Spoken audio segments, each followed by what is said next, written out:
2 or 3 times a year, I would visit my father's office in New York City.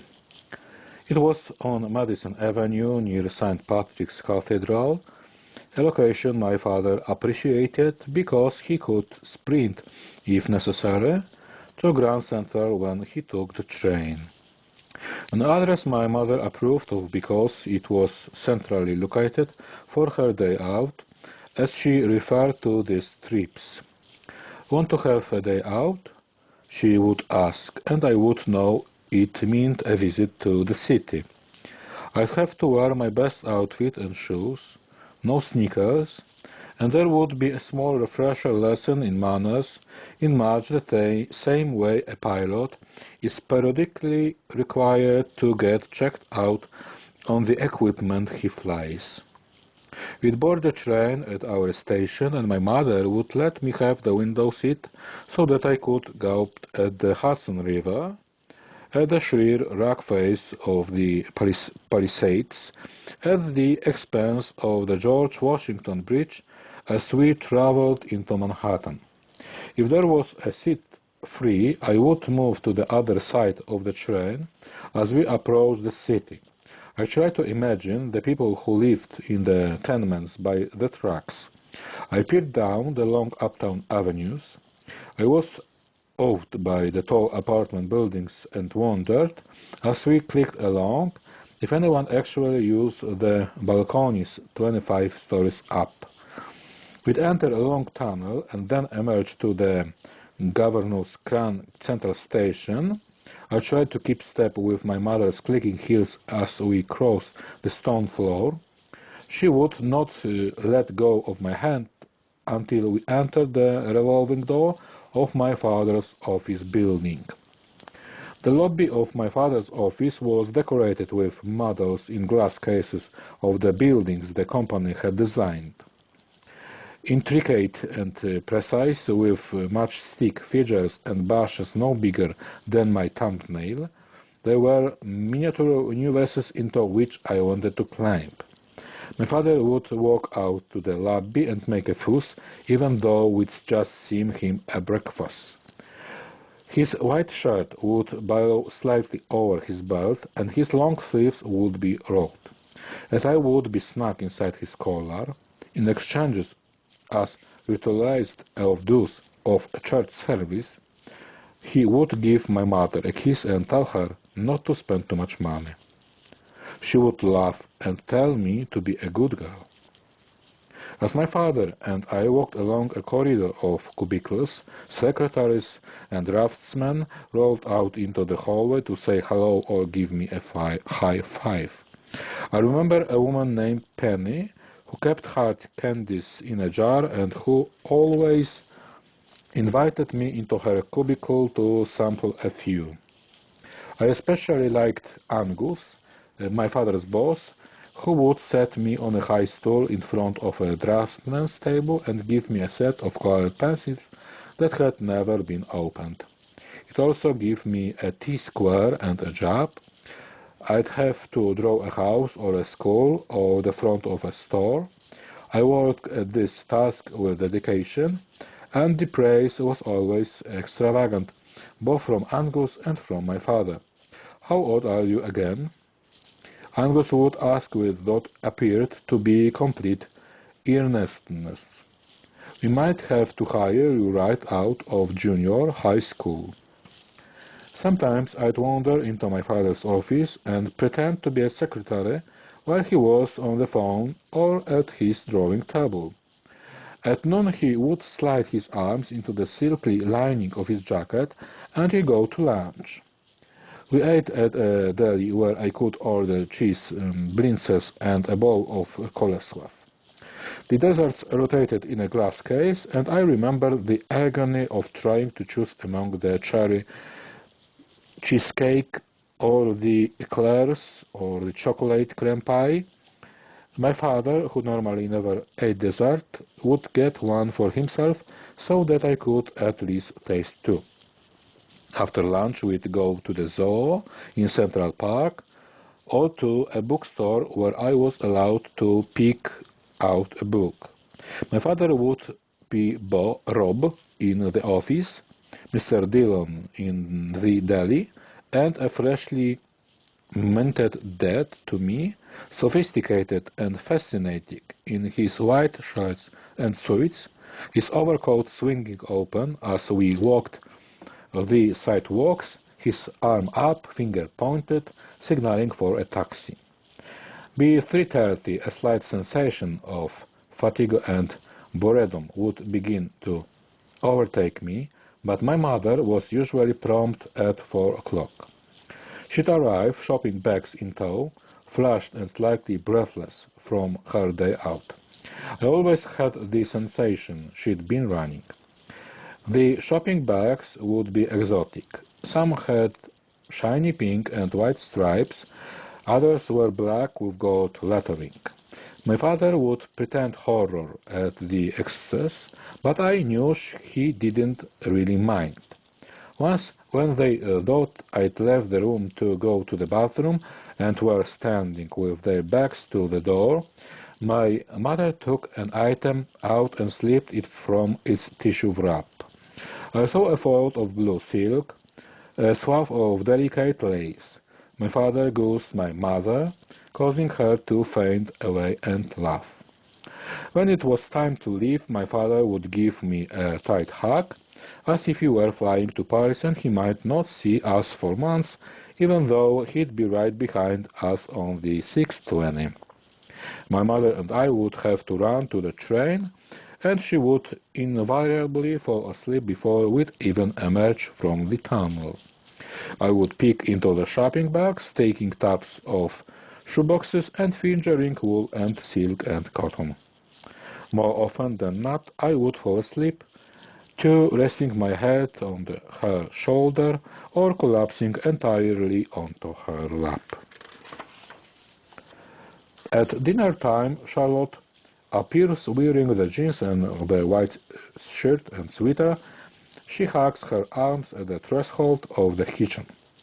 Her eyes look tired and her nostrils are pink. "Hi," I say. I am fighting with a loose potato peeler. Potatoes and salad are my jobs. My father stands over the stove frying up 3 chicken breasts. He has his back to Charlotte and doesn't turn when I say her name. His hair is standing up at the crown of his head, stuck that way when he pulled off his woolen cap. For most of the afternoon he has been shoveling, racing and losing against the snow. After leaving Charlotte's room, I went downstairs to see what my father wanted, which was simply to make sure I wasn't in Charlotte's room. Then I went to my own room to grab the couple of Christmas presents I had to give, a hat of blue and white stripes with a rolled edge for my father, and a pair of mittens for Joe, with whom I'd shortly go skiing. I still had to finish the beaded necklace for my grandmother. Bored, I wandered into the den, where I made a fire, feeding it with bits of wood from my father's shop. The fire made me think of marshmallows, and I found a bag half opened in a kitchen drawer. They were left over from the summer and were as hard as cardboard. I unwound a coat hanger and toasted a dozen, making myself slightly sick and spoiling my dinner. I had a rest on the sofa, legs splayed, staring at the fire until I didn't feel sick anymore. I thought about how one teeny decision can change a life. A decision that takes only a split second to make. What if that December afternoon 10 days earlier, when my father had looked up from his workbench and said, "Ready?" I'd answered no, that I had to go inside, that I was hungry, or that I had to start my homework. If we hadn't gone on that walk, there would be no baby Doris now. She'd have died in the snow. We'd have heard about it from Marion or Switzer, and I imagine we'd have been kind of horrified and saddened, the way you are when a crime takes place near where you live. Maybe my father and I would have felt guilty at not having taken a walk in the woods that day. There would be no Charlotte or Detective Warren, not in our lives anyway. Is Nikki your real name? Charlotte asked me now in the kitchen. I wait for my father to answer, to say something, and when he doesn't, I say it's short for Nicole. My father still has his back to Charlotte, as if he doesn't know she's in the room. Isn't it dead? I ask pointedly. My father says nothing. Can I help? Charlotte asks. Probably not, I say. I set the table then, she says, looking around for a table. We don't do it that way, I explain quietly. Then I'll just sit down. Seemingly baffled by this exchange, Charlotte leaves the room. Why are you being this way? I ask my father when she's gone. What way? He replies, taking the chicken out of the pan with tongs. You know, rude, I say. How are you doing with those potatoes? Fine, I say, gogging into the white flesh. Beyond the kitchen windows, the wind whistles. The snow falls steadily for a minute and then whooshes hard against the glass. I think of Warren and wonder if he made it home to his two boys.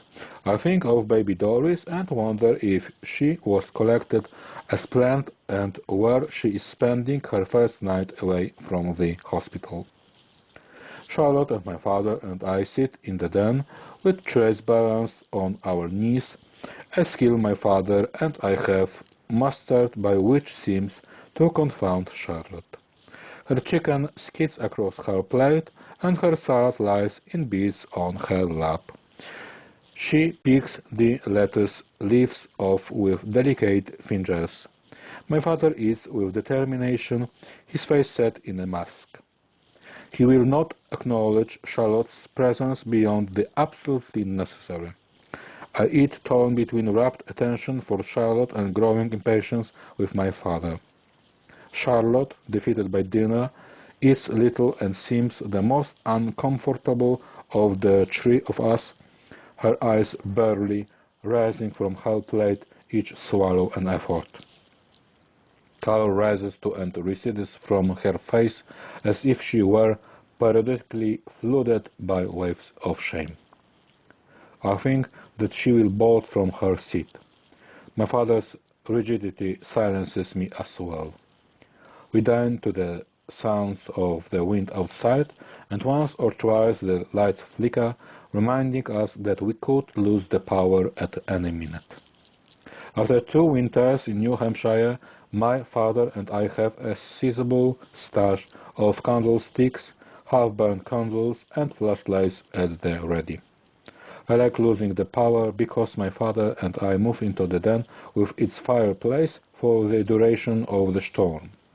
We sleep in sleeping bags, and our ingenuity is tested in the areas of amusing ourselves and preparing meals. These episodes are cozy and warm, and I am always a little dismayed when the power, in the form of lights you'd forgotten had been left burning, comes back on with all the charm of a police spotlight.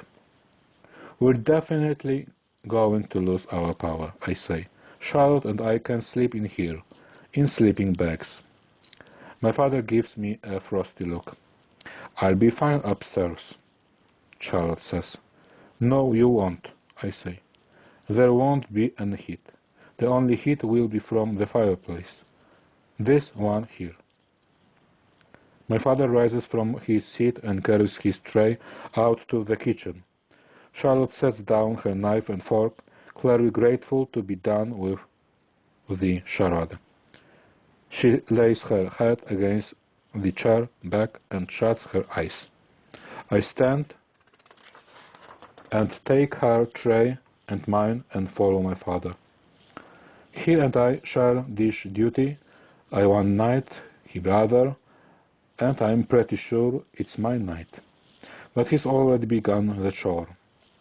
You're being horrible, I say. This is a fiasco, he says. When I return to the den, Charlotte still has her eyes shut, and I think she's fallen asleep. I sit across from her in my father's chair and study her. Her eyelids are bluish and her mouth falls open slightly. I wonder where she's been and what she's been doing over the last 10 days. I think about how my father could so easily have told Warren that Charlotte was sleeping upstairs when Warren came to visit. And that would have been that. Charlotte, in my pajamas with the pink and blue beers, would have been handcuffed in our back hallway, walked out to the jeep, and taken away. We might never have seen her again. My father would always tell me it was for the best, and I would always know that he was wrong. I wonder where Warren keeps his handcuffs. I wonder if he wears a gun. I pick up a book I've been reading off and on, more often on a sign that I'll probably abandon it soon. I find my place and try to absorb a few sentences, but I can't concentrate. I drop the book hard onto the table. Charlotte opens her eyes. "Do you want to see my room?" I ask. She sits up, slightly dazed and blinking. "I could show you a picture of my mother," I add. "Oh, sure," he says. We climb the stairs and enter my room, which I tidied while Charlotte was asleep. My pajamas and the empty ring-ding package are nowhere to be seen. Charlotte seems to relax as soon as they crosses the threshold, as if my room were more familiar territory. She stands and admires the mural, or at least pretends to, and oddly, it doesn't seem quite as amateurish as it did earlier. I think of Steve with his fictitious phone number and wonder whom he'd be surprised with a call. "This is great," Charlotte says with her hands tucked into the back pockets of her jeans, a posture that accentuates the bulge of her tummy. I scan the room and see it from the fresh eyes of a stranger. The desk with its shoebox of beads are coils of rawhide, the bed with the lavender and white quilt I brought with me from New York, the shelves of games I no longer play, the table beside the bed with its reading lamp and radio. To Kill a Mockingbird is on the floor. I have to read it for school. Charlotte perches at the edge of the bed, the only place to sit apart from the desk chair. "Have you ever worn your hair in a French braid?" she asks. "Not really," I say. "I think you'd look good in a French braid. Do you want me to make you one?" "Sure. Sit here with me," she says. She lifts her hands to my hair and draws it back over my ears. The delicate drift of her fingers makes me close my eyes. No one has touched me this way since my mother died. "I need a brush," she says. "It's on the sill." I move to my desk and Charlotte stands behind me. She brushes my hair upward. The brushing, like the drift of the fingers, is soothing and maternal, and I fall into a dream state somewhere between sleep and wakefulness. For a time she works without talking. "Are you an only child?" I ask. "No," she says. "I have two older brothers. My parents are French-Canadian, very strict, very religious. My brothers are protective." "Do they know?" "Oh God, no," Charlotte says. "They'd kill me, for sure. My brothers would kill, well, you know, my boyfriend." Boyfriend. The word sends a charge through me, much as accomplice did. "Where did you live before?" she asks, drawing my hair into sections. "New York." "So why did you move up here?" "My father wanted to. He says he had to get away from the memories. He says he couldn't live in our house anymore. Didn't you mind? I was angry at first, but then I don't know, I guess I just realized it was something he had to do. I just got used to do it. I pat the beginnings of the braid she's fashioning. Expertly executed, without a misplaced hair, it makes a perfect curve against my head. Whoa, I say. I didn't see a TV. Charlotte says as she draws a hunk of hair on my left side. We don't have one, I say.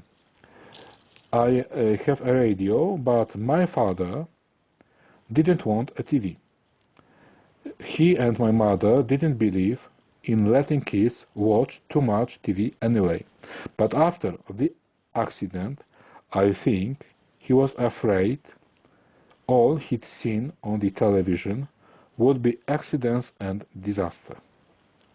When did your mother and sister die? 2 years ago. You haven't had anyone fix your hair since then, have you? No, I say. Charlotte lets go of my hair. I can see her in the small round mirror over the desk. She closes her eyes. Periodically that night and the next day, the realization of what she's done, of what happened to her in the motel room, will blow through her. I know precisely what that feels like. When I first moved to New Hampshire, sudden gusts of grief would overtake me on the soccer field or in the bedroom. Even when I wasn't actively thinking of my mother, I'd be blindsided at odd intervals. My mind would wander to a thought of her, only to find that where I used to picture her standing in the kitchen with a cup of coffee, or driving around in her VW, or knitting in front of the TV while I watched a Disney video. There was empty space. It hurt every time, and still does, like a severed nerve exposed to air. Are you okay? I ask. I'm fine, she says. I watch as color returns to her cheeks. The nap helped, and the food. You haven't been eating? Not much, she says. We can go down later and have hot chocolate, I say. I practically live on hot chocolate. I hear footsteps on the landing, and a second later, a knock on the door. Charlotte sets the brush on the desk and stands away from me.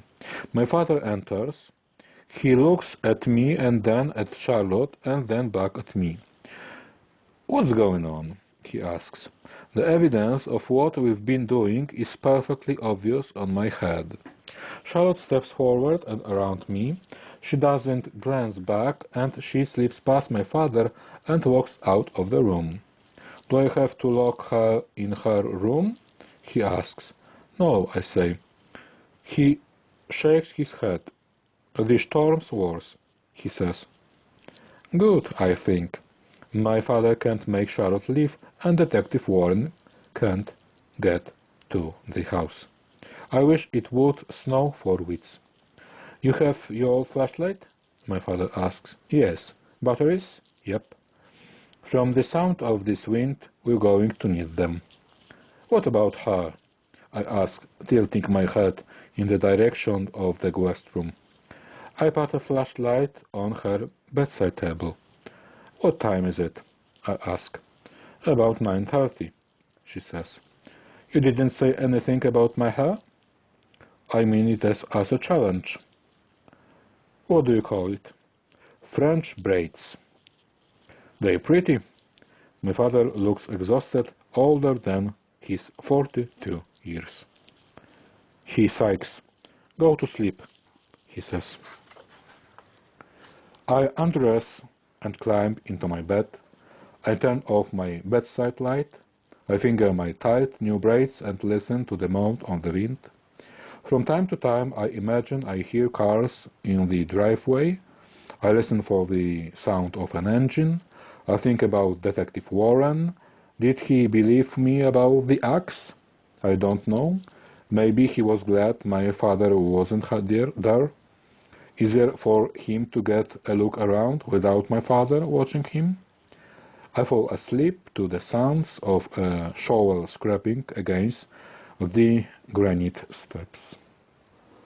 The realtor with the scarf and the fur boots showed us 3 houses the merge day we coasted into town. The first was a cape on Stropel, not far from Remis. A fixer-upper, Mrs. Knight, explained. I was horrified by the toilet in the garage, a stained bowl in which an unidentifiable animal had perished. The kitchen had green formica counters and brown floor tiles, and it seemed unlikely I'd ever be able to eat a meal in there. I expressed my distaste by standing beside the front door and refusing to go upstairs. I needn't have worried. The house, on one of the town's most public streets, was too exposed for my father, who was looking for a cave in which to hide himself for years. The realtor was nosy. Where were we from? Why were we interested in Shepherd? Did we have relatives in the area? What grade was I in? My father and I were at last united in our silence. We didn't give her a think. Had he been able to, my father would have made up the details of a life, simply to shut her up. But his imagination, like his heart, had deserted him. The second house we visited was called Orchard Hill Farm and stood amid 12 acres of apples. It was a simple but well-kept building with a bright lemon-yellow kitchen that smelled like apples, even in March. I went upstairs and discovered 4 bedrooms with white curtains at the windows and high mounds of quilts on the beds. I wanted to lie down and go to sleep and wake up in New York. My father walked through the house as a courtesy only, because next to it was a farm stand. Although we would not sell apples or whatever products had issued from that lemon-yellow kitchen, it might take a year or 2 before previous customers stopped coming to the house and ringing the bell. I could not imagine my father's having to go to the door time after time and explain that no, there wouldn't be any cider this year. I have something else, Mrs. Knight said, but it's a bit out of town. Magic words to my father. I'd like to take a look, he said. Quite a long drive off the main road to get to it, she said, eyeing the Saab and the small trailer. Might be inconvenient with your daughter in school. I wouldn't mind having a look, my father repeated. We'll take my husband's truck then, Mrs. Knight decided. The truck bounced up the drive, skidding when the snow gave way to mud. The cottage was set in a clearing that encompassed a barn as well. I knew as soon as I saw the house that this was the one my father would pick. The cottage was big enough for the 2 of us and was empty, a fact I knew my father would use to his advantage. We could move in right way.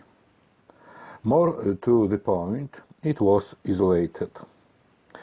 I had no bargaining chips. I couldn't very well lobby for the house with the grotesque toilet, nor could I argue that we should live on a farm. Besides, if it wasn't our old house in New York, did I really care anyway? Within the hour, my father had made a full-price offer, delighting the realtor. My father and I stayed at a motel just outside of town for the 10 days it took to complete the paperwork. My father driving me in the morning to the Mobile station for milk and donuts, and after that to school, and then we moved in. I complained incessantly. The school bus could make it only halfway up our road, and the walk was killing me. I said. My bedroom was freezing. The kids were all retarded, and the teacher was lame. There was no outlet for the hair dryer in the upstairs bathroom, and the shower had no pressure. One night, insisting that my father sit in the den with me while I completed my homework, I badgered him to help me and then interrupted him every time he tried to explain an answer. I mauled a math paper with the metal top of a pencil. Popping the erasers off with my teeth was a habit I couldn't break. Tearing the paper and creating a furious scribble in the wood of the coffee table beneath it. My father stood and walked out to the barn. For a time I sat with my pencil in hand. I tried to cover over the gags in the wood with my spit. I followed my father, preparing a defense as I went. It wasn't fair. I had no friends. The kids were dorks. The house was spooky. I opened the door to the barn and at first couldn't see a thing. My father hadn't turned on the lights, but eventually, in the moonlight through the windows, I spotted him. He stood on the other side of the cavernous room, leaning against a wall. Maybe he was simply having a cigarette, but to my eye he looked exhausted and defeated, a man who knows he has lost everything. I shut the door as quietly as I could and walked back into the house. I sat on the sofa and completed my homework easily, which I could have done all alone. I searched through the cupboards and found a tin of cocoa. I boiled water in a saucepan and made 2 mugs of hot chocolate. I went out to the barn, carrying the mugs, loudly calling. "Dad!" as I went. Before I reached the door, the light went on. I walked in as though nothing had transpired in the den barely an hour before. "You want some hot chocolate?" I asked. Together we sat on a bench and blew over our mugs. "This hits the spot," he said, the effort in his voice to sound cheerful, nothing short of heroic. Neither of us made any mention of the fight we'd just had. "It's cold in here," I said. "I'm going to try to fix up that wood stove," he said. "I was thinking I might like to get some posters for my room." "There must be a store in Lebanon where you can buy posters," he said. "We can check it out this weekend." "And the other thing I'm going to need," I say, "is a desk." My father nodded. "What are you going to do for a job?" I asked. "I don't know," he said. "Maybe something with my hands." I wake to a hush. The wind has stopped. There's no pinging against the windows, no whooshing against the glass. The world is completely still, as if resting after its long battle the night before. I hop on bare feet to the window because the floor is cold. The sky is gray and snow still falls. I put on my slippers and my bathrobe and open my bedroom door. From the kitchen I can hear the sound of the refrigerator closing. That must be up, I think. But it is not my father I found in the kitchen that morning. Charlotte stands at the stove, spatula in hand. She has on the flannel PJs with the pink and blue bibs and her grey Angora socks. I study the cables, and for a moment all I can see in the motel room with its blooded sheets. I look up at Charlotte's face. "I'm making French toast," she says. Her hair is wet and waved in single ringlets down the back of her neck. Her face is scrubbed and shines clean in the overhead light. Do you drink coffee? No, I say. The change in Charlotte is unsettling. She seems rested, but it's more than that. She's somehow healthier, more robust. 3 plates and silverware have been placed on the counter near the stove. Charlotte covers one of the plates with 2 pieces of the toast. I don't know if you like syrup or not, she says, so I let you to do it for yourself. You seem a lot better, I say.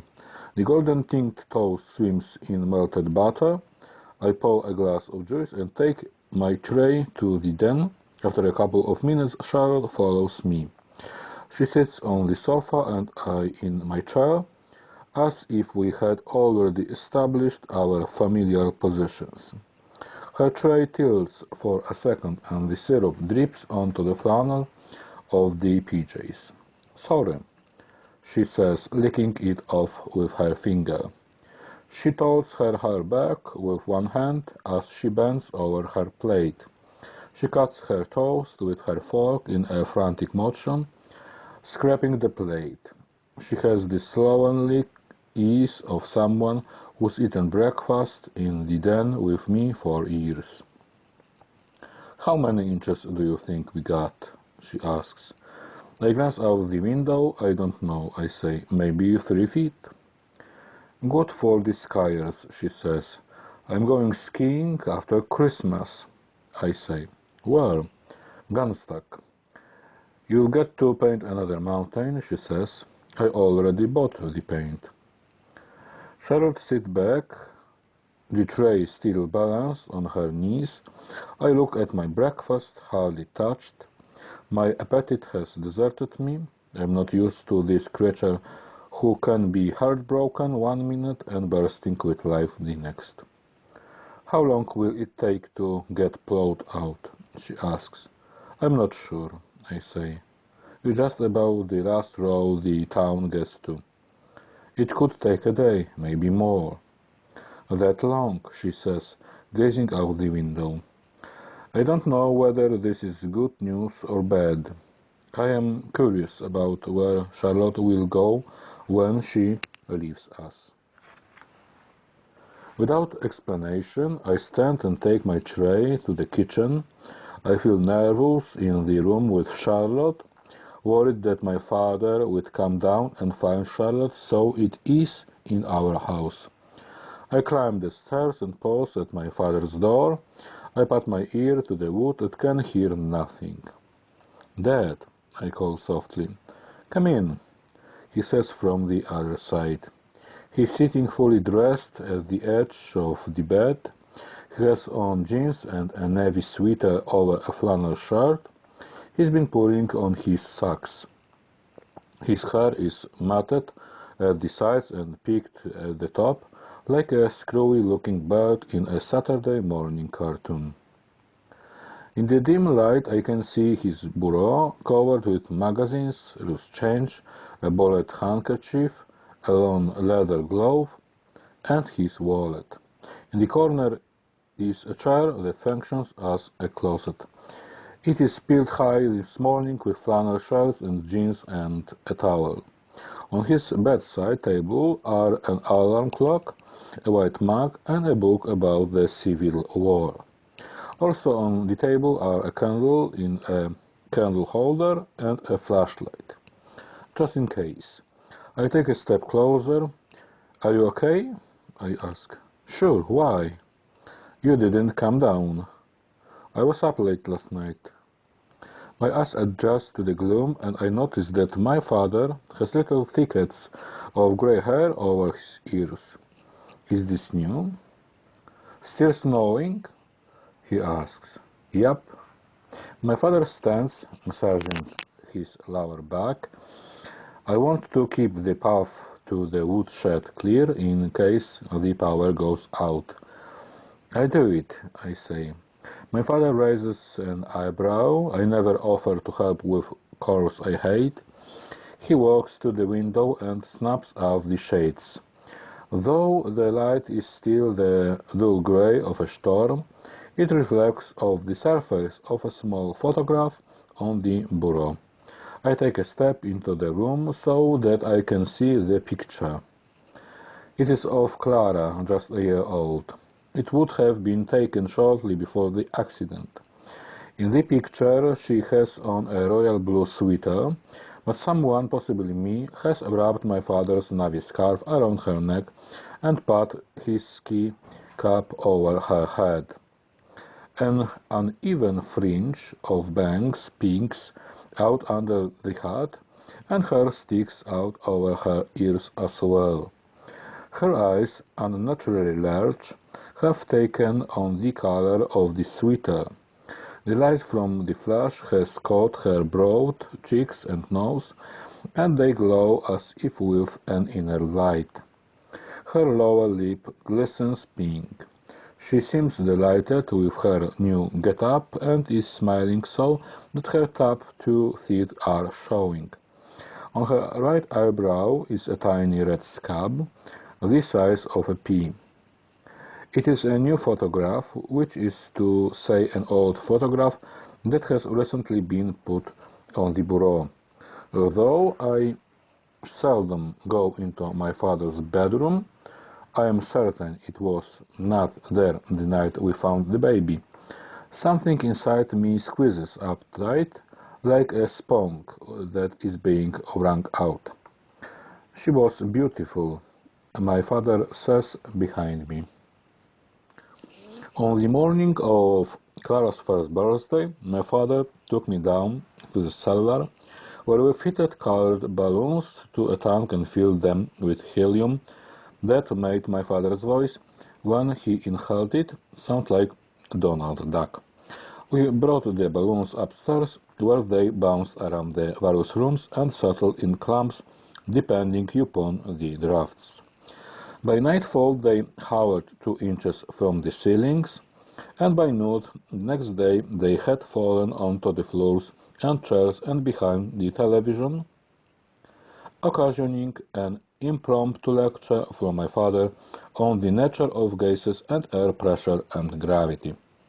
Before the accident, my father was famous for his lectures, which he'd deliver in an earnest way, expecting earnest attention in return.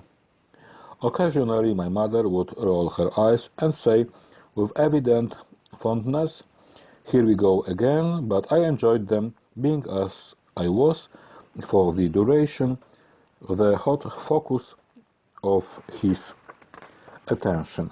Sometimes the lectures were about scientific or historic matters, but often they were moral in nature. I had the "You Can Do It" lecture a number of times, usually before a test or a game about which I was anxious. Memorably, I had the "Your Reputation is Priceless" lecture after I got invited to my first girl-boy party. And periodically, I get the "Practice Makes Perfect" lecture when I complain about a math worksheet or a piece I was sick of playing on the clarinet. But the time I was 9, I could recite my father's lectures in my head as he gave them, but I was still enough in awe of him then that I didn't dare to be disrespectful.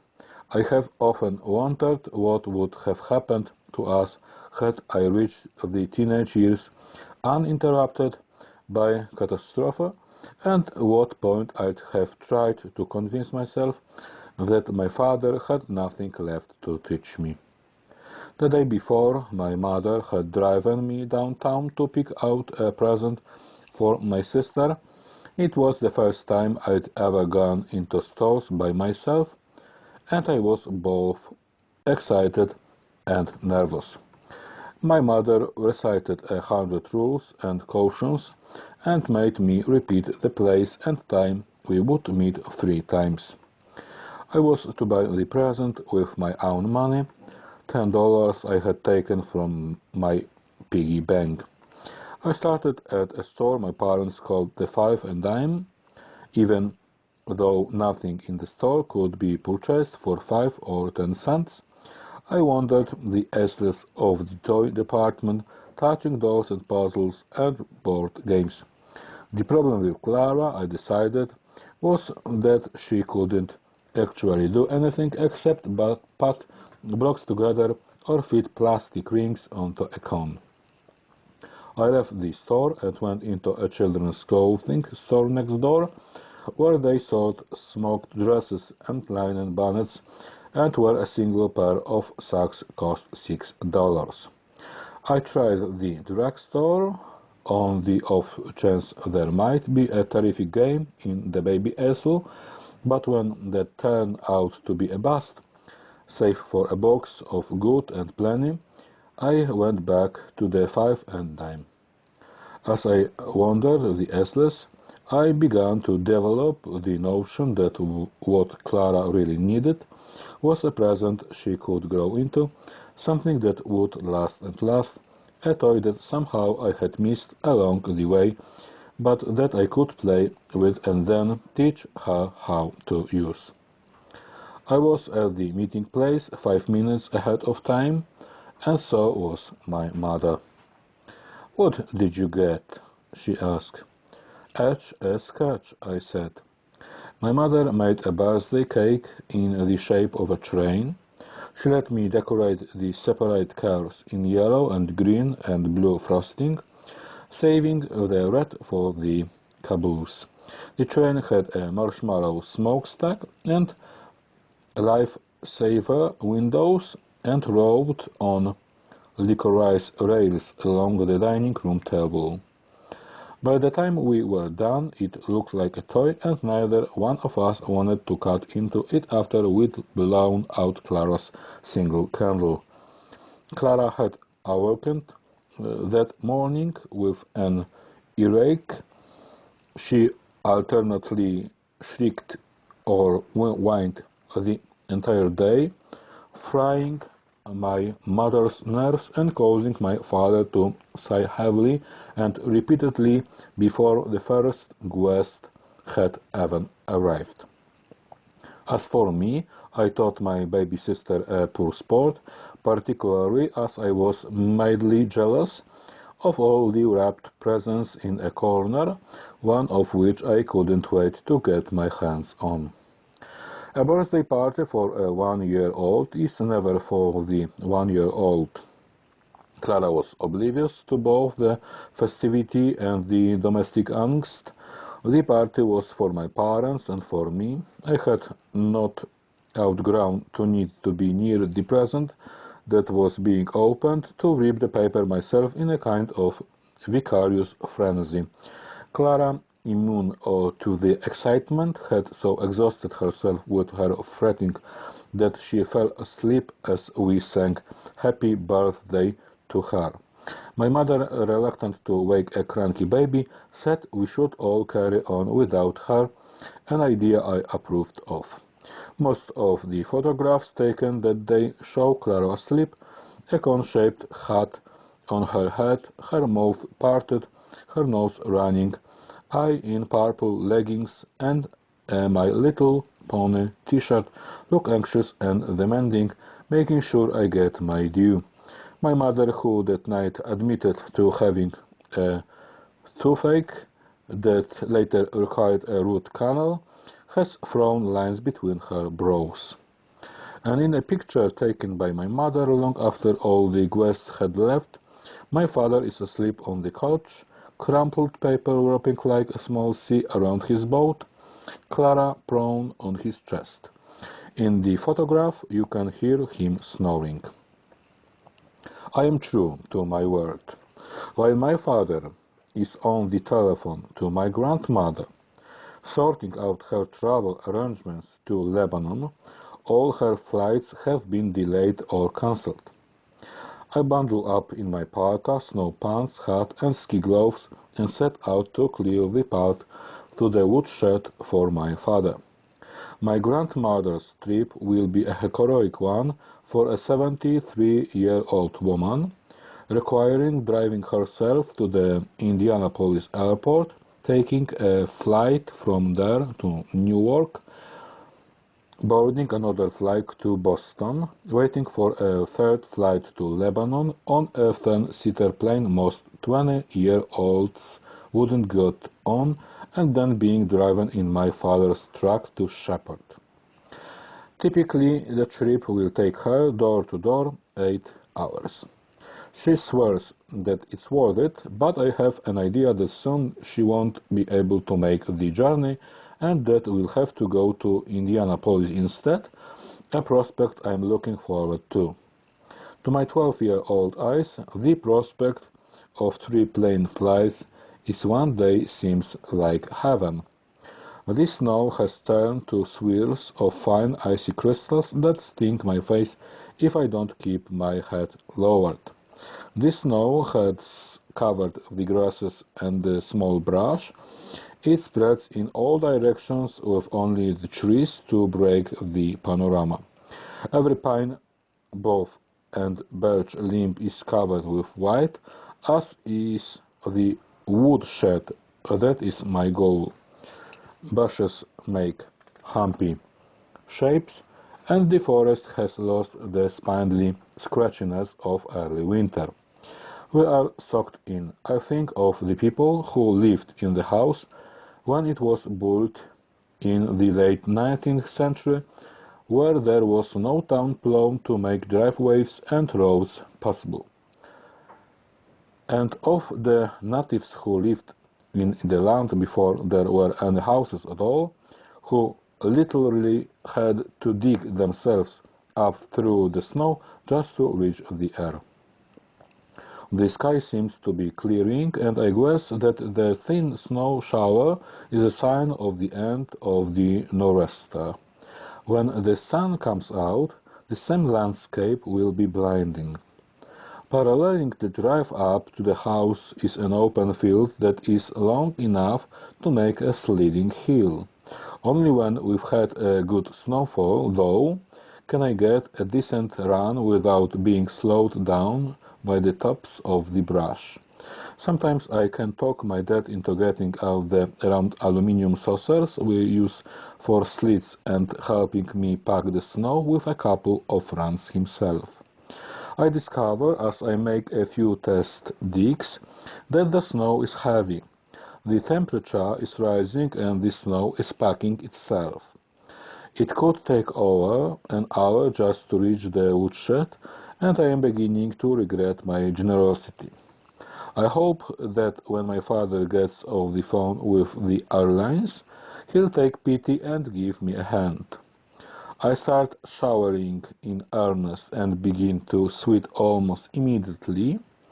It takes a tremendous effort to lift a shovelful of snow high enough to overturn it. I shed the scarf and the hat and unzip my parka. After a few minutes I become predictably cold and have to put the clothes back on. I go through 3 cycles of dressing and undressing and have just about decided I should go in for a cup of hot chocolate when the back doors open. Hey, I hear a voice say. Charlotte is half in and half out of the door. Her hair, drying, spreads across her shoulders. Do you have a hat and mittens I could borrow? She asks. Why? I want to help you, Shovel. I shake my head. You can't. You're a struggle for the word. Sick isn't correct. You're, tired, I say. I'm fine. I need the fresh air. My father will be angry if he sees Charlotte outside shoveling the snow with me. Where is he, anyway? The bench seat flips up, I say. We have mittens and hats in there. She slips back into the house and emerges a minute later. She takes 3 long breaths of air, and if she's been cooped up for days, maybe she has. She has her jeans tucked into the tops of her boots, which are leather and not at all appropriate for the snow. She has grabbed a pair of old leather gloves my father uses for cross-country skiing and a multicolored hat I made for myself when I was 10. It has mistakes in it and is unraveling at the top. Okay, I say, you start where I left off. I'll get the other shovel and begin at the woodshed, and we'll meet in the center. The snow has drifted against the barn and rises almost to my waist. I found the latch and lean against the door and take a fair amount of snow into the darkened bar with me. As always, the cavernous room smells sweetly of sawdust and pine. I don't bother to turn on the lights. I know where the shovels are kept. My father might be sleepy in his bedroom, but he is particular in the barn. Each of his tools has its own place on the bench or on the pegboard over it. Larger tools, such as shovels and rakes, are lined up against the wall near the door. Shovel hoisted, I drag my legs through the drifts. I round the corner and see Charlotte's arms pumping, the snow spraying to one side. She walks with the strength of a man, and I can see that she's made more progress in the short time I've been gone than I'd made the whole time I was shoveling. She tosses off the hat, and her hair swings rhythmically from side to side. She is breathing hard, but not gasping. Challenged, I bend to my task and try to match her speed, but my arms simply aren't strong enough.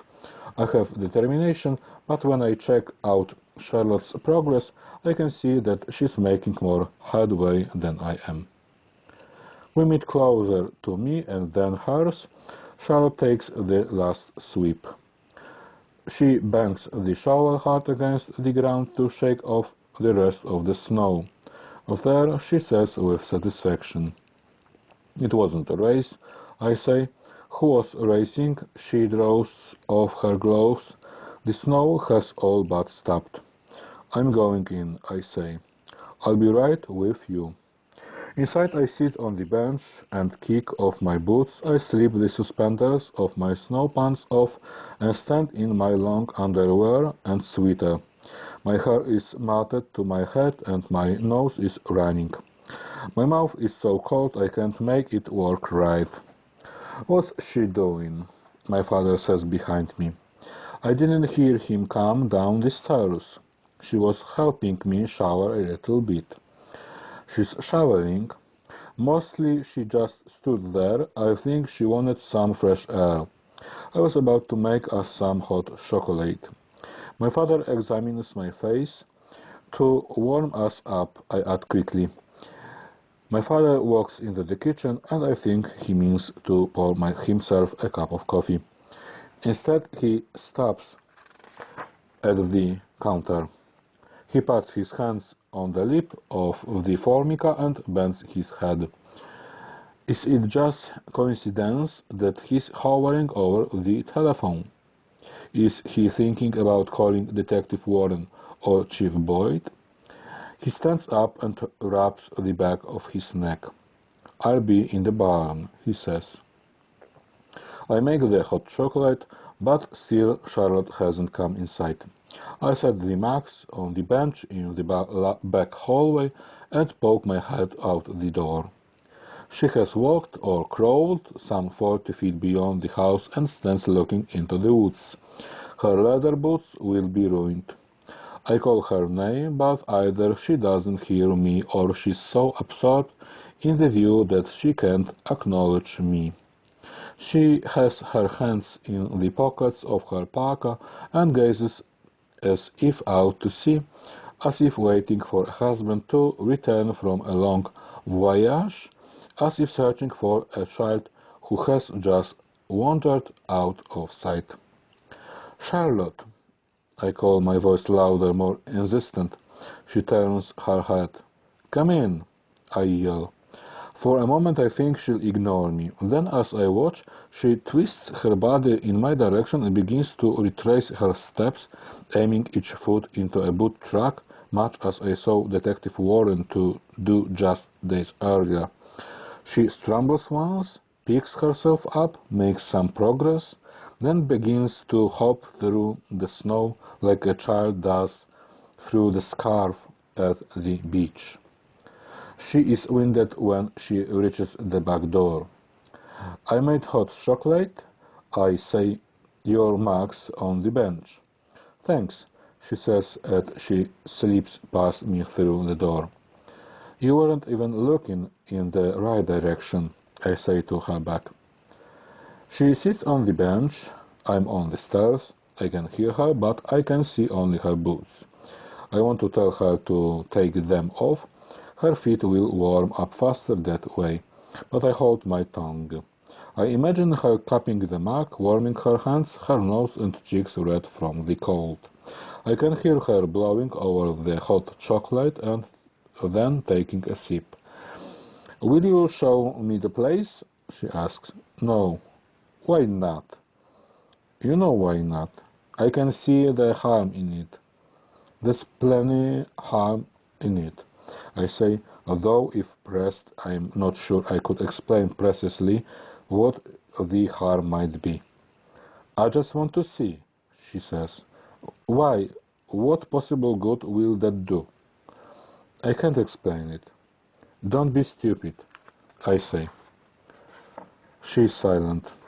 I set down my mug. I pat my head in my hands. The hike would be wicked, I say after a time. And dangerous.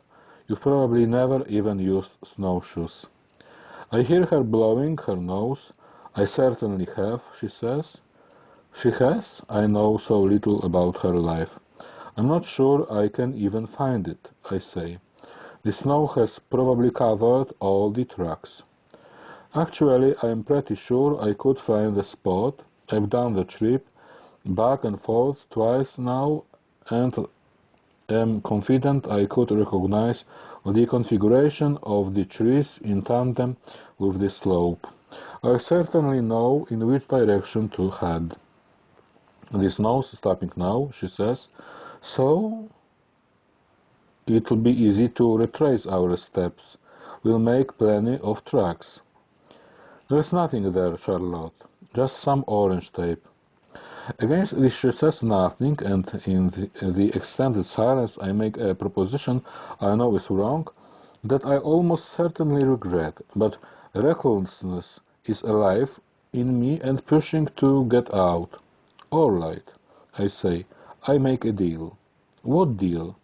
You answer my questions, and maybe I'll take you, I say, knowing I'm on treacherous ground.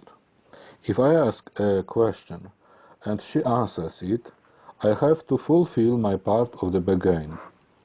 Okay, she says. I let out my breath in a rush. Who is she? I ask. His name is James, Charlotte says without hesitation. James, I think. How did you meet him? I ask. At college, she says. How many questions are you going to ask me? I don't know, a few. Which college? Dear suppose I can't do that one, she says. Ask me something else. Do you love him still? I ask, certain she can hear the quaver in my voice. She hesitates.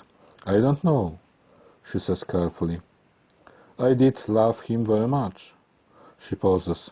I was crazy about him.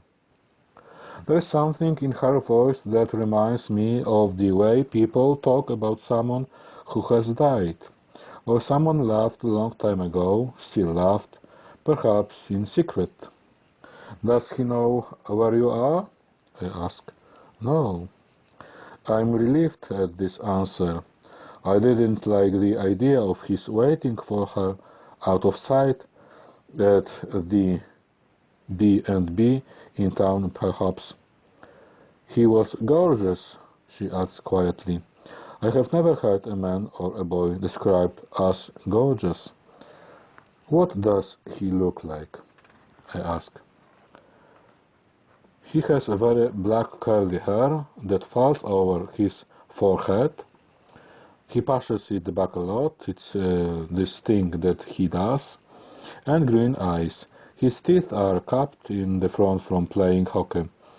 He's not real tall. Who took the baby out into the snow? I asked, letting out a long breath.